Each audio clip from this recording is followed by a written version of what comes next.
or going to show you how to get a P drive apart to put in some 970 ramps. These are very hard to get apart, so a couple little tricks. I made this little aluminum so I don't get the rubber damper.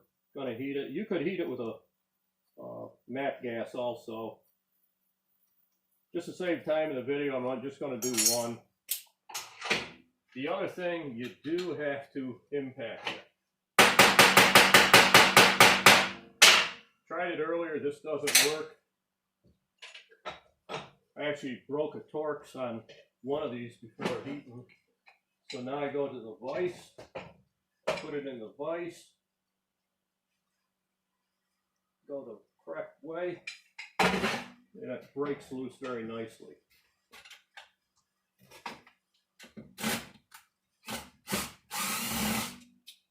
Save time for your video, not bore you. I'd already pulled the others off. Next, I'm going to show you how to compress the spring. Okay, made up a quick little deal to compress my spring without getting a spring puller. You guys could do it in your garage. Drilled 2 holes in a angle iron. I'm going to take the clip off now.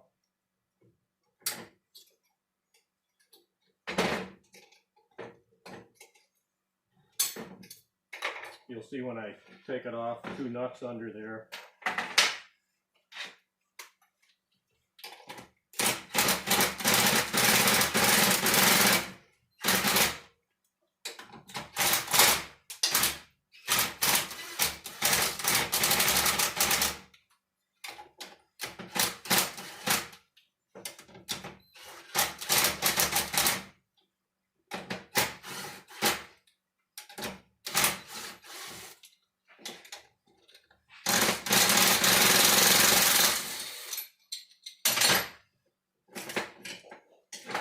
There you have it, your redneck spring puller.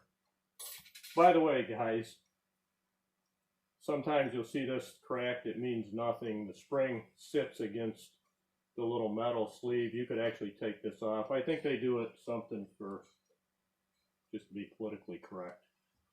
You will see guys trying to say the springs coil bind and break. They do not coil bind. There's well over 1/4 of an inch when fully compressed.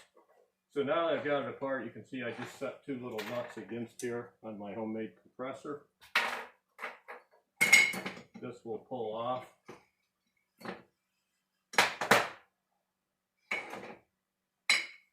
And be back in a minute to show you on changing the ramps. Okay, 5 by 0.8 bolt is my tool to remove the pin. Get the pin out when we get to the ramp. Already taken one set apart to save some time. Stock on these Flatland sleds, they have a 968 ramp. Come clicker 3 from the factory. Depending on whether you need to be on clicker 1 or 2. What happens, the sled then becomes doggy mid-range. The 970 ramp, exact same profile, but heavier all the way through. This will run correct RPMs, 7,900 in good air at clicker 3. So much more responsive mid-range.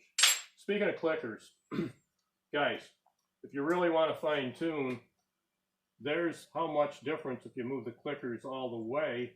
So you can easily fine tune and just move 1 clicker instead of all 3. That would come into play, let's say on a 0-degree day, you're turning 7,900 perfect.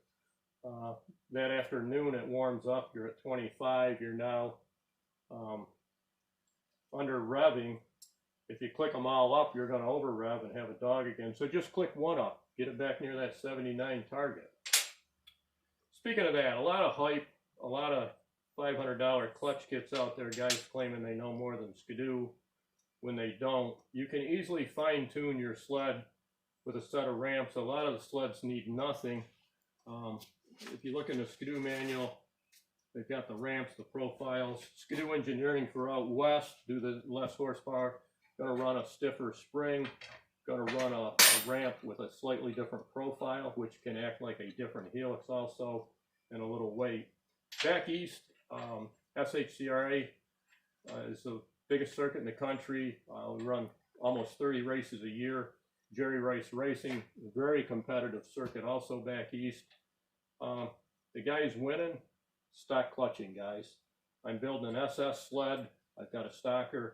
My SS will have stock ramp, stock helix. I'll have a slightly different spring for a little high engagement, $12.48 at my dealer.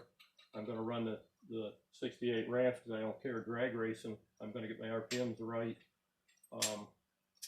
And the only thing I'm going to do, because I've got more horsepower, I'll run a heavier bolt and more washers. Guys, your dyno is the most accurate, your sled speedometer is the most accurate dyno out there. You'll see a lot of false dyno on horsepower.